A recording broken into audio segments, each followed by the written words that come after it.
আসসালামু আলাইকুম ওয়া রাহমাতুল্লাহি ওয়া বারাকাতুহু। সুপ্রিয় দর্শক শ্রোতা, আপনাদেরকে স্বাগত জানাচ্ছি পবিত্র মাহে রমাদান উপলক্ষে চ্যানেল এসের বিশেষ আয়োজন বরকতময় রমাদান এ অনুষ্ঠানে। পুরো অনুষ্ঠান জুড়ে আমি মুফতি মোহাম্মদ সিদ্দিকুর রহমান সরকার থাকব আপনাদের সাথে।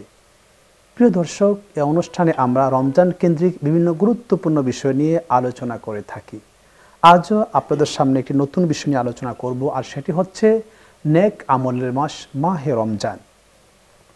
এই বিষয়টি নিয়ে যারা আলোচনা করবেন, চলুন তাদের সাথে আমরা পরিচিত হয়ে নিই। আমার ডান পাশে বসে আছে, যাকে আপনারা প্রায় মিডিয়াতে দেখে থাকেন, যাকে টিভি খুললেই যার চেহারা আপনাদের সামনে ভেসে ওঠে, হাফেজ হজরত মাওলানা মুফতি মোহাম্মদ জাহিদুর রহমান, পরিচালক জুন নুরাইল মডেল মাদ্রাসা, মালিবাগ শাখা, ঢাকা। আসসালামু আলাইকুম ওয়া রাহমাতুল্লাহি ওয়া বারাকাতুহু। আমাদের সাথে আরও আছেন হাফেজ হজরত মাওলানা মোহাম্মদ ইয়াকুব আলী, প্রতিষ্ঠাতা পরিচালক, তাহরিয়া শহীদিয়া হাফিজিয়া মাদ্রাসা, নারায়ণগঞ্জ। আসসালামু আলাইকুম ওয়া রাহমাতুল্লাহি ওয়া বারাকাতুহু। মোহতারাম, আপনারা কেমন আছেন? জি আলহামদুলিল্লাহ, আপনি কেমন আছেন? আলহামদুলিল্লাহ, আমি ভালো আছি। প্রিয় দর্শক, আলহামদুলিল্লাহ আমরা আলোচকদের সাথে পরিচিত হয়ে নিলাম। আল্লাহ সুবহানাহু ওয়া তাআলা মানুষকে আর জিন জাতিকে সৃষ্টি করেছেন ইবাদত করার জন্য। আর এই ইবাদত সবসময় করতে হবে, কোনো সময় ফরজ, কোনো সময় ওয়াজিব, কোনো সময় নফল, আবার কোনো সময় সুন্নাহ, কোনো সময় এটা মুবাহ হয়ে যায়। আমরা সর্বক্ষণ প্রতিদিনই আমরা ইবাদত করব, 12 মাসে আমরা ইবাদত করব, কিন্তু তার মধ্যে সর্বশ্রেষ্ঠ ইবাদতের মাস হচ্ছে এই মাহে রমজান। মাহে রমজান আল্লাহ দিয়েছেন আমরা যাতে অল্প সময়ে অধিক পরিমাণে নেক আমল করতে পারি, অধিক পরিমাণে সওয়াব অর্জন করতে পারি, সেই জন্যই। আর সেই মাসটি হচ্ছে আজকের এই মাহে রমজান। চলুন আমরা শুরুতেই আলোচনা শুনবো মোহাম্মদ জাহিদুর রহমান আপনার কাছ থেকে। নেক আমলের মাস মাহে রমজান, এই নেক আমল বলতে আমরা কি বুঝি, এবং মাহে রমজানের সাথে নেক আমলের কোনো সম্পর্ক আছে কি? আলহামদুলিল্লাহ ওয়াসসালাতু ওয়াসসালামু আলা রাসূলিল্লাহ, আম্মা বাদ। যে মুহতারাম উপস্থাপক, অত্যন্ত চমৎকার একটি বিষয় নেক আমল। কারণ আল্লাহ রাব্বুল আলামিন কুরআনুল কারিমে সূরা জারিয়াতের মধ্যে তো বলেই দিয়েছেন যে ওমা খালাকতুল জিন্না ওয়াল ইনসা ইল্লা লিয়াবুদুন, আমি মানুষ এবং জিন জাতিকে সৃষ্টি করেছি শুধুমাত্র আমি আল্লাহর ইবাদত করার জন্য। তো কুরআনুল কারিমে যত জায়গায় আল্লাহ তাআলা ঈমানদারদেরকে ডাক দিয়েছেন যে ইয়া আইয়ুহাল্লাযীনা আমানু, তারপরেই কিন্তু বলেছেন ওয়া আমিলুস সলিহাত, যে হে ঈমানদারগণ, তোমরা ঈমান আনার পরে নেক আমল করো, যেটা সহিহ আমল। তো এখান থেকে আমরা জানতে পারি যে নেক আমল এটা আল্লাহ তাআলার একটা হুকুম। তো নেক আমলের মধ্যে কয়েকটি প্রকার রয়েছে। আপনি যেটা বললেন, কিছু কিছু আমল রয়েছে যেটা ফরজ, কিছু কিছু আমল রয়েছে ওয়াজিব, সুন্নত, মুস্তাহাব এবং মুবাহ পর্যন্ত রয়েছে। তো যেই কাজগুলো আল্লাহ তাআলা আমাদেরকে হুকুম করেছেন, যেমন 5 ওয়াক্ত নামাজ, এটা আমাদের উপরে ফরজ। এই যে নেক আমল আমরা তো দেখি, যদি সূরা আসরের মধ্যে আল্লাহ বলেছেন যে ওয়াল আসরি ইন্নাল ইনসানা লাফি খুসর, এখানে কিন্তু আল্লাহ তাআলা আগে সতর্ক করে দিলেন যে হ্যাঁ, সময়ের শপথ করে তারপর সতর্ক করলেন যে প্রত্যেকটা মানুষ ক্ষতিগ্রস্ত, লাফি খুসরিন, প্রত্যেকটা মানুষ ক্ষতিগ্রস্ত, ইল্লা হরফে ইস্তাসনা শব্দটা বসিয়ে দিলেন, ইন ইজ লস, জি ইন ইজ লস, যে 4 শ্রেণীর ব্যক্তি ব্যতীত যারা আমানু ঈমান এনেছে ও আমিলুস সলিহাত এবং নেক আমল করেছে, ওয়াতাওয়াসাউ বিল হক, যারা হকের উপর রয়েছে, ওয়াতাওয়াসাউ বিস সবর, এবং যারা ধৈর্য ধারণ করে, ধৈর্যের উপর রয়েছে। তার মানে হচ্ছে আল্লাহ বলছেন পৃথিবীর সমস্ত মানুষ ক্ষতিগ্রস্তের মধ্যে, সবাই ধ্বংসস্তূপের মধ্যে দাঁড়িয়ে আছে, তবে 4 শ্রেণীর মানুষ ব্যতীত। তার মধ্যে প্রথম হচ্ছে যারা ঈমান এনেছে, পাশাপাশি নেক আমল করেছে। জি, চমৎকার বলছেন মোহতারাম আপনি। মোহতারাম মোহাম্মদ ইয়াকুব আলী, আল্লাহ সুবহানাহু ওয়া তাআলা এই যে মানুষকে এবং জিন জাতিকে বানাইলেন, কেন বানালেন, এই সম্পর্কে আল্লাহ কোরআনে কিছু বলেছেন কি? ধন্যবাদ বিজ্ঞ উপস্থাপক, আপনাকে অত্যন্ত চমৎকার একটি প্রশ্ন করেছেন আপনি আমাকে বান্দার ইবাদতের জন্য আর কি। আল্লাহ পাক রব্বুল আলামিন পবিত্র কালামুল্লাহ শরীফ ইরশাদ করতেছেন ওমা খলাকতুল জিন্না ওয়াল ইনসা ইল্লা লিয়াবুদুন, যে আমি মানব এবং জিন জাতিকে সৃষ্টি করতাম না, ইল্লা করেছি একমাত্র আমার ইবাদত করার জন্য। তো এই ইবাদতের মধ্যে যে তো মোহতারাম, এই যে আল্লাহ বললেন যে আমি মানুষকে আর জিন জাতিকে সৃষ্টি করেছি শুধুমাত্র আমার ইবাদত করার জন্য, তাহলে আল্লাহ কি ইবাদতের মুখাপেক্ষী কি? আল্লাহ কি ইবাদত চাচ্ছেন বান্দার কাছ থেকে? আল্লাহ তাআলা ইবাদতের মুখাপেক্ষী নন। আল্লাহ তাআলা আমাদেরকে ইবাদত করার জন্য বলেছেন, এটা আমাদের জন্যই। আমাদের ইজ্জত, আমাদের সম্মান আল্লাহ তাআলার দরবারে বেশি বৃদ্ধি পাবে। সেই অর্থাৎ কারণে ইবাদত যদি আমরা করি তাহলে এটা আমাদের আমাদের লাভ, জন্য, আমাদের আমাদের জন্য লাভ হবে। কল্যাণকর। এটা হ্যাঁ, সেই জন্য আল্লাহ বান্দার কল্যাণ চান, আল্লাহ বান্দার ইহসান চান। সেই জন্য তো আল্লাহ আমাদেরকে এই মাহে রমজান দিয়েছেন, শবে কদর দিয়েছেন, শবে মেরাজ দিয়েছেন, কোরআন দিয়েছেন, সুন্নাহ দিয়েছেন এবং সর্বশ্রেষ্ঠ নবী আমাদেরকে দিয়েছেন, যাতে আল্লাহ বলেছেন আল্লাহ বলেছেন যে আমি সকল সৃষ্টির মধ্যে এই মানুষকে সর্বশ্রেষ্ঠ বানিয়েছি। আর মানুষ তখন সর্বশ্রেষ্ঠ, মানুষ তখন আশরাফুল মাখলুকাত যখন মানুষ ইমানের পাশাপাশি নেক আমল করে। যে আল্লাহ বলেছেন পিতামাতার সাথে ভালো ব্যবহার করো। এখন আমরা যদি আমাদের পিতামাতার সাথে ভালো ব্যবহার না করি, ওনাদের দেখভাল না করি, তাহলে আমাদের যে ইবাদত করছে এগুলো কি আল্লাহ দরবারে কবুল হবে? না, এটা এখানে আল্লাহ পাক রব্বুল আলামিন যেহেতু আমাদেরকে তার ইবাদতের মধ্যেই গণ্য করেছেন, পিতামাতার সেবা যত্ন করা, পিতামাতার খেদমত করা, সামর্থ্য অনুযায়ী তাদেরকে সর্বোচ্চটা দেওয়া। তো সেক্ষেত্রে যদি আমরা সেটা না করি, আল্লাহ পাক রব্বুল আলামিন আমাদের যে অন্যান্য আমল ইবাদতগুলো রয়েছে সেই ইবাদতগুলো আল্লাহ দরবারে কবুলিয়ত হবে না, আল্লাহ কবুল করবেন না। কারণ আল্লাহ রসুল বলতেছেন যে পিতার সন্তুষ্টি আল্লাহ তাআলার সন্তুষ্টি এবং পিতামাতার অসন্তুষ্টি আল্লাহ তাআলার অসন্তুষ্টি। যেমন রিদাল রব্বি ফি রিদাল ওয়ালাদাইনি ওয়া সাখাতুর রব্বি ফি সাখাতিল ওয়ালাদাইনি। অর্থাৎ আল্লাহ রসুলের হাদিস যে পিতামাতার সন্তুষ্টি কেবল আল্লাহ তাআলার সন্তুষ্টি, আর পিতামাতার অসন্তুষ্টি আল্লাহ তাআলার অসন্তুষ্টি। কাজেই আমি পিতামাতাকে কষ্ট দিয়ে যদি অনেক আমলও করে থাকি, নামাজ, রোজা, হজ, যাকাত, অনেক ইবাদত রয়েছে, সমস্ত ইবাদত যদি করেও থাকি পিতামাতাকে কষ্ট দিয়ে, সেক্ষেত্রে আল্লাহ পাক রব্বুল আলামিন হয়তোবা এই আমলগুলো তার আমলে নিবেন না, আমার আমলিয়তের মধ্যে এগুলো কবুল করবেন না। পিতামাতার সাথে ভালো ব্যবহার না করলে উভয় জগতে শাস্তি, পানিশমেন্ট রয়েছে। পৃথিবীতে অসম্মান, রিজিকের অভাব হবে এবং অনেক ধরনের পানিশমেন্ট রয়েছে আল্লাহ তাআলা দিবেন।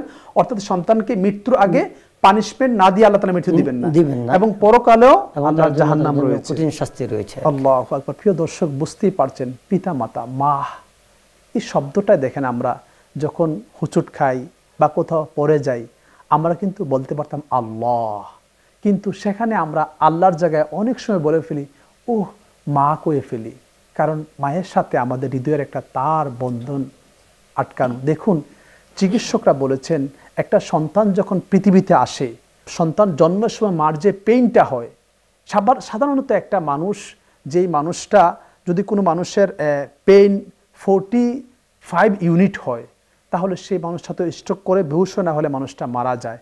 এবং 5 ইউনিটের যে পেইনটা, সেটা হলো যে আপনার শরীরের হাড় যে আছে 20-25-30টা হাড় যদি একসাথে ভেঙে ফেলা হয় যে পেইনটা তৈরি হয়, ঠিক সেই রকম পেইন হয় 45 ইউনিট। কিন্তু একজন মা সন্তান যখন জন্ম দেন, তখন ওই মায়ের যে পেইনটা তৈরি হয়, যে ব্যথা তৈরি হয়, যে কষ্ট হয়, সেটা হলো আপনার 57 ইউনিট, মানে 55, 58, 60 পর্যন্ত চলে যায়। এই পরিমাণ কষ্ট করে মা আমাকে পৃথিবীতে আনলেন, সেই মার ভরণ পোষণ দেই না, সেই মায়ের সাথে সুন্দর করে কথা বলি না। জাহিদুর রহমান সাহেব, পিতামাতার পাশাপাশি আমরা আর কি আমল করতে পারি, নেক আমল বলতে? জি, পিতামাতার সদাচরণ এবং তাদের সাথে ভালো ব্যবহারের পাশাপাশি আমরা আরো অনেক নেক আমল রয়েছে। প্রত্যেকটা কাজে কিন্তু আপনার নেক আমল রয়েছে। এই মাহে রমজানটি তো হলো মানে এক কথা নেক আমলের মাস। নেক আমলের মাস। শুধু সারা পুরোটা সময় আমরা যদি আমরা যে এখানে ইবাদত, নেক আমলটা আমরা যদি একটা নেক আমল করি, সেটার মর্যাদা কতটুকু আল্লাহর দরবারে? যে মাহে রমজান মাসে আল্লাহ রাসূল সাল্লাল্লাহু তাআলা আলাইহি সাল্লাম বলেছেন প্রত্যেকটা ইবাদতের 70 গুণ বৃদ্ধি করে দেন আল্লাহ তাআলা। তার মধ্যে আপনি আর আমি যদি অন্য মাসে একটা নফল ইবাদত করি তাহলে একটা নফলের সওয়াব, কিন্তু এই মাহে রমজান মাস আল্লাহ তাআলার মহামান্বিত মাস, এই মাসে যদি একটা নফলকে কেউ পালন করে তাহলে রাসূল সাল্লাল্লাহু আলাইহি ওয়াসাল্লাম বলেছেন আল্লাহ তাআলা তাকে একটা ফরজের সওয়াব দান করে। সুবহানাল্লাহ। আর যদি কেউ একটা ফরজকে এই মাসে পালন করে, আল্লাহ রাব্বুল আলামিন অন্য মাসের তুলনায় 70টা ফরজের সওয়াব তাকে দান করে। সুবহানাল্লাহ। তো এমনি করে রমজান মাসে দেখা যায় আমরা বিভিন্ন নেক আমল করতে পারি। তার মধ্যে কোরআনুল কারীম তেলাওয়াত করতে পারি, তাসবিহ তাহলিল পড়তে পারি, দরুদ শরীফ পড়তে পারি। কেননা হাদিস শরীফের মধ্যে এসেছে, রাসূল সাল্লাল্লাহু আলাইহি ওয়াসাল্লাম বলেছেন, ইন্না আওলান নাসি বি ইয়াউমিল কিয়ামা, হাসর ময়দানে সব থেকে নিকটবর্তী আমার থাকবে যে আলাইয়া সলাতান, আমার উপরে বেশি করে দরুদ শরীফ পড়বে। তো এই রমজান মাসে আমাদের উচিত হবে নেক আমলের পাশাপাশি বেশি বেশি করে দরুদ শরীফ পড়া, রাসূল সাল্লাল্লাহু তাআলা আলাইহি ওয়াসাল্লামকে সন্তুষ্টি করা। তারপরে আমরা সেহরি খাবো, সেখানেও আমাদের নিয়তকে শুদ্ধ রাখতে হবে যে আল্লাহ, আমরা যে সেহরি খাচ্ছি এটা তোমার হুকুমকে পালন করার জন্য, রোজাকে পালন করার জন্য আমি সেহরি খাচ্ছি। আমার যে শক্তি হবে সেই শক্তি দিয়ে তোমার ইবাদত করব, তাহলেও কিন্তু এটা নেক আমলের মধ্যে পড়ে যাবে। আর ইফতার যখন আমরা করব, আমরা তো সেখানে বলি আল্লাহর কাছে যে আল্লাহুম্মা লাকা সুমতু, আল্লাহ তোমার নিয়ামত দিয়ে আমি সারাদিন আজকে এই রোজা রাখলাম, আজকে সারাদিন রোজা রেখেছি তোমার জন্য। ও আলা রিজকিকা, এবং তোমার রিজিক দিয়ে আফতার তো আমি ইফতার করতেছি। আর রোজা সম্পর্কে আল্লাহ বলেছেন হাদিসে কুদসির মধ্যে, আস-সাওমু লি ওয়া আনা আজজি বি, যে রমজানের রোজা এমন একটা ইবাদত যার প্রতিদান আমি আল্লাহ সুবহানাহু ওয়া তাআলা নিজ হাতে তোমাদেরকে দান করব। চমৎকার বলছেন মোহতারাম। বিরতির পর আপনার কাছে আমি আবারও আসব। প্রিয় দর্শক, আপনারা দেখছেন পবিত্র মাহে রমজান উপলক্ষে চ্যানেল এসের বিশেষ আয়োজন বরকতময় রমাদান। সময় হলো বিরতিতে যাওয়ার, কোথাও যাবেন না, আমাদের সাথেই থাকুন, ফিরছি কিছুক্ষণ পর।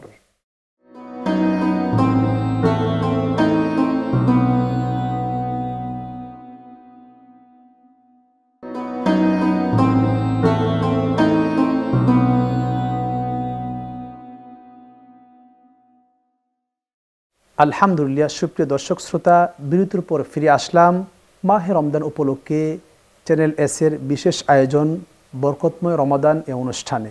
এতক্ষণ ধরে আমাদের সাথে থাকার জন্য আপনাদেরকে অনেক অনেক মোবারকবাদ জ্ঞাপন করছি। মোহতারাম ইয়াকুব আলী সাহেব, বিরতির পূর্বে আপনি বলছিলেন নেক আমলের কথা। আল্লাহ সুবহানাহু ওয়া তাআলা, এই পৃথিবীটা হচ্ছে আমাদের আলমে দুনিয়া, তারপরে হচ্ছে মৃত্যুর পরে হচ্ছে আলমে বারজাখ, এবং পরকালটা হচ্ছে আলমে আখেরা। সেই আলমে আখেরাতে আল্লাহ সুবহানাহু ওয়া তাআলা সেদিন আমাদের আমল নামাকে আল্লাহ তাআলা পরিমাপ করবেন। তো সেই দিন সম্পর্কে যাদের আমল ভালো, এই আমলগুলোকে আল্লাহ আমাদের, আমরা যে ছোট্ট ছোট্ট আমল করি এগুলোকে আল্লাহ কাউন্ট করবেন। আল্লাহ কি এগুলো সম্পর্কে কোরআনে কি বলা আছে? ধন্যবাদ মুহতারাম আপনাকে অত্যন্ত সুন্দর একটি প্রশ্ন করার জন্য।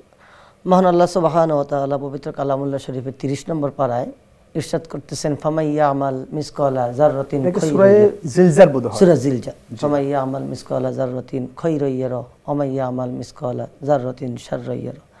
তোমরা যদি দুনিয়া থাকা অবস্থায় ক্ষুদ্র থেকে ক্ষুদ্র পরিমাণও ভালো কাজ করো, সেটা আমি কাল কিয়ামতের ময়দানে তোমাদের সামনে তুলে ধরব। আল্লাহু আকবার, আল্লাহ। কাজেই নামাজ, রোজা, হজ, যাকাত এগুলো তো অনেক বড় বড় ইবাদত, এগুলোর থেকেও অনেক উত্তম আমল রয়েছে, যেমন আপনার খুলুকে হাসানা, উত্তম চরিত্র।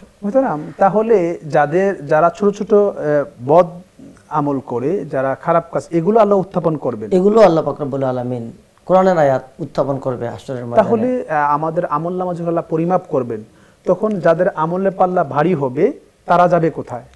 যাদের আমলের পাল্লা ভারী হবে তারা অবশ্যই আল্লাহ পাক রব্বুল আলামিন তাদেরকে জান্নাতের ঘোষণা করে দিয়েছেন। আর যাদের খারাপ হবে তাদেরকে চিরতরে স্থায়ীভাবে জাহান্নামের ঘোষণা তাদেরকে আল্লাহ দিয়ে দিয়েছেন। যাদের আমলের পাল্লা আপনার এই হালকা হবে, ঈমান আছে, তাদের কি অবস্থা হবে? যাদের ঈমানে, তারা তো আজীবন চিরকাল জাহান্নামী থাকবে, কিন্তু ঈমান আছে, আমলের পাল্লা হালকা, তারা কি সারা জীবন জাহান্নামে থাকবে? তাদেরকে একটা সময় তাদের অপরাধ যখন শেষ হয়ে যাবে, অপরাধের শাস্তি দিতে থাকবে, শেষ হয়ে যাবে, একটা সময় তাদেরকে আল্লাহ তাদের অপরাধ মওকুফ করে জান্নাত দিয়ে দিবে। অর্থাৎ নেক আমলের যে ঈমান থাকার কারণে কোনো এক সময় কোনো একটা কারণে তারা আল্লাহর দরবারে তারা মাফি পাবেন বা তারা জান্নাতে যাবেন। মুফতি জাহিদুর রহমান, এই যে নেক আমল, আল্লাহ আমাদেরকে সৃষ্টি করেছেন নেক আমল করার জন্য। এই মাহে রমজানের কোন কোন মুহূর্তে কোন কোন আমলটা বেশি করলে আমরা বেশি বেশি সওয়াব পেতে পারি? যে আলহামদুলিল্লাহ, অত্যন্ত চমৎকার একটি প্রশ্ন করেছেন এবং খুবই যুগোপযোগী। এখন আমাদের মাঝে মাহে রমজান চলছে, আমরা কি কি আমল করলে আল্লাহ তাআলার কাছে আমরা নৈকট্য লাভ করতে পারবো?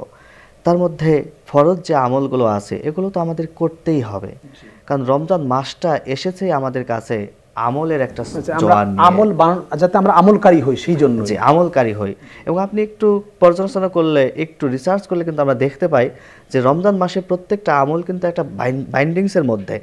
একজন রোজাদার যখন সেহরি খায় তখন কিন্তু সে ফজরের নামাজ না পড়ে আর ঘুমাতে যায় না। সে চিন্তা করে সেহরি খেয়েছি, ফজরের নামাজ পড়ে তারপরে ঘুমাতে যাব বা কাজ করব। তারপর জোহরের নামাজ, জোহরের পরে আসর, আসরের পরে একটা ইফতারের প্রস্তুতি রয়েছে। ইফতারের পরে আমরা মাগরিবের নামাজ পড়ি। মাগরিবের পরে কিন্তু যদিও আমাদের শরীরটা ক্লান্ত, কিন্তু আমরা তারাবি নামাজকে ছেড়ে দেই না। এশার নামাজের পরে আমরা তারাবির নামাজ আদায় করি। এগুলো ফরজিয়াত, আমাদের নেক আমল। এর পাশাপাশি আমরা আরও কিছু নেক আমল করতে পারি রমজান মাসে, যেটা একজন রোজাদারকে ইফতার করানো। ইফতারের সময় রোজাদারকে যদি ইফতার করাই, আমরা জানি যে রাসূল সাল্লাল্লাহু আলাইহি ওয়াসাল্লাম বলেছেন যে সেই রোজাদারের রোজার সওয়াবটা কিন্তু আল্লাহ তাআলা ইফতার যে করাবে তার আমলনামায় দান করবে। সুবহানাল্লাহ। এবং ইফতার করানোটা এইটা একটা বেস্ট নেক আমল রমজান মাসে। এবং বেশি বেশি দান সদকা করা রমজান মাসে, কারণ রমজান মাসে একে 70 গুণ সওয়াব আল্লাহ তাআলা দান করবে। এজন্যই কিন্তু আমরা বাৎসরিক যে যাকাত রয়েছে এটা কিন্তু আমরা রমজান মাসেই প্রদান করে থাকি, যদিও যে কোনো সময় দেওয়া যায়। হ্যাঁ, রমজান মাসে কেন দেই? ওই যে আমার নিয়ত, রাসূল সাল্লাল্লাহু আলাইহি ওয়াসাল্লাম তো বলেছে যে যেহেতু যাকাতটা 1 বছর পূর্ণ হলে দিতে হয়, কিন্তু রমজান মাস আসলে দেখা যায় আমরা অনেকের 1 বছর পূর্ণ হয় নাই তারপরে আমরা যাকাত দিয়ে দিচ্ছি, কারণ এই মাসে একে 70 গুণ সওয়াব আল্লাহ তাআলা দান করে থাকেন। এবং এই মাসে আমরা আরেকটা কাজ করতে পারি, সেটা হলো সেহরি। হ্যাঁ, যদি একজন ক্ষুধার্ত বা যার ওইরকম গরিব মানুষ, অসহায়, তাকে আমি সেহরির ব্যবস্থা করে দিতে পারি। এজন্য কিন্তু নেক আমল হিসাবে আল্লাহ তাআলা আমাকে সওয়াব দান করবে। মাওলানা ইয়াকুব আলী সাহেব, এই যে মাহে রমজানে আমরা অনেকেই আপনার এই যে অনেকে দেখা যাচ্ছে আমার সাথে ঝগড়া করতে আসছে বা অযথা কেউ আমাকে গালি দিচ্ছে, কিন্তু আমি আমি আমি আমি তার সাথে ঝগড়া করলাম না, গালি দিলাম না, এতে কোনো সওয়াব রয়েছে কিনা? বা আমরা যদি তাকে গালিটা ফিরিয়ে দিয়ে দিই তাহলে রোজাটার কি অবস্থা হবে, বা এটা নেক আমলের মধ্যে পড়ে কিনা এই বিষয়টা? অত্যন্ত চমৎকার প্রশ্ন করেছেন মোহতারাম, আপনাকে ধন্যবাদ। যে রোজার সময় অন্যান্য সময় থেকে রমজান মাসটা হচ্ছে অতি উত্তম একটি মাস। এই মাসে ঝগড়া বিবাদ এমনিতেই তো করা ঠিক না, যেহেতু কোরআন হাদিস শরীফে নিষেধ রয়েছে ঝগড়ার ব্যাপারে। আর রমজান মাস তো আরোই না। রাসূল সাল্লাল্লাহু আলাইহি সাল্লাম তার হাদিস শরীফ ইরশাদ করেছেন, কেউ যখন রোজা রাখবে, রোজা অবস্থায় তখন কারোর সাথে খারাপ আচরণ করবে তার সাথে, তখন সেই জন্য বলে দেয় আনা সাইমুন, আমি রোজাদার। এটা যখন তাকে বলে দিবে এটাই তার উত্তর হয়ে যাবে। তার উচিত তাকে সহজভাবে সুন্দরভাবে বুঝিয়ে বলা, যে অর্থাৎ তার সাথে ঝগড়া না করা, হ্যাঁ, কাউকে গালি না দেওয়া, এটাও নেক আমলের মধ্যে পড়ে। অবশ্যই নেক আমলের। এমনি তো গালিগালাজ করাটা মুনাফিকদের আলামত, এটা ঠিক নয়। হ্যাঁ। ঝগড়াঝাটি করা এটা ইসলাম পারমিট করে না। ইসলাম তার সবসময় শান্ত, মানুষকে ভালোবাসা, মানুষের সাথে ভালো ব্যবহার করা। যে চমৎকার আপনি বলছেন মুফতি জাহিদুর রহমান সাহেব, এই যে আমরা রমজান মাস আসলে দেখি অনেক মানুষই আপনার গুনাহের কাজ করছেন, যেমন ঝগড়াঝাটি বা গালিগালাজ বা এই সমস্ত গীবত, এইগুলি যে করছেন, এগুলি আপনার রোজাকে কতটুকু আপনার সাপোর্ট দিচ্ছে? রোজাটাকে হবে এগুলি করছেন যারা? যে রমজান মাসে আমরা যদিও জানি যে আল্লাহ রাব্বুল আলামিন শয়তানকে কিন্তু শিকল দিয়ে আবদ্ধ করে রাখেন, কিন্তু তারপরেও দেখা যায় আমরা যে 11 মাস আল্লাহ নাফরমানিতে লিপ্ত ছিলাম, এটা এখনো তাসির আমাদের মধ্যে এখনো চালু থাকে। আমি রোজা রেখে আল্লাহ তাআলা কিন্তু রাসূল সাল্লাল্লাহু আলাইহি ওয়াসাল্লাম কিন্তু বলেছেন, শুধু না খেয়ে থাকার নাম কিন্তু রোজা নয়। যে আমি না খেয়ে থাকলাম, অনাহারে থাকলাম, এটা রোজা নয়। হাতেরও রোজা রয়েছে, চোখের রোজা রয়েছে, মুখের রোজা রয়েছে, অর্থাৎ শরীরের প্রত্যেকটা অঙ্গ প্রত্যঙ্গের রোজা রয়েছে। রোজা মানেই তো বিরত থাকা। হাতের রোজা কি? আপনি অন্যায়ভাবে কাউকে আঘাত করবেন না, বা অন্যায়ভাবে কোনো বস্তুকে ধরবেন না, স্পর্শ করবেন না, এটা হলো হাতকে বিরত রাখা। চোখের রোজা, চোখ দিয়ে অন্যায়ভাবে অশ্লীল কোনো দৃশ্য দেখা যাবে না, এবং কোনো খারাপ কোনো দৃশ্য দেখা যাবে না, এটা হলো চোখের। এবং মুখ দিয়ে কাউকে গালি দেওয়া যাবে না। ওই যে মুহতারাম বললেন একটু আগে, আপনারা আলোচনা করলেন, আমরা শুনলাম যে যদি কোনো ব্যক্তি আমার সাথে ঝগড়া করতেও আসে, আমি তাকে বলে দেব হাদিস শরীফের কওল যে আনা সাইম, আমি রোজাদার, তোমার সাথে আমি এখন ঝগড়া করব না। তো এ দ্বারা কিন্তু আমার মুখের রোজাও পালন হয়ে যাবে। কান দিয়ে আমি অশ্লীল অহেতুক কোনো কথাবার্তা শুনবো না, এবং পা দিয়ে আমি কোনো খারাপ জায়গায় অথবা সিনেমা হল বলেন, যে কোনো অশ্লীল জায়গা বলেন, সেখানে আমি হেঁটে যাব না। অর্থাৎ সমস্ত বেশরিয়তি যে কাজ রয়েছে সেখান থেকে নিজেকে ফিরিয়ে রাখার নামই হলো কিন্তু রোজা। তারপরেও আমরা পারি না। কেন?